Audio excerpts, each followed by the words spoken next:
Zbadal som, ako po ceste beha kačička s malým. Zastal som a v kanáli som videl, že sa pohybujú ďalšie malé. 6 mláďat spadlo do hlbokého kanála krytého mrežou. Ich mama sa k ním nevedela dostať a pobehovala po rušnej ceste. Všimol si ju okolo idúci vodič, ktorý neváhal zavolať hasičov.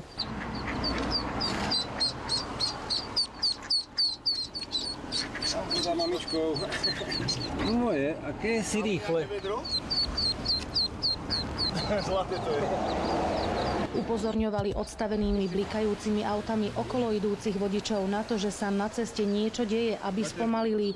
Ďalšie mláďa uviazlo na druhej strane cesty. Hasiči liezli do kanála popri autách, ktoré cestou prechádzali. V premávke si tak museli dávať pozor aj sami na seba.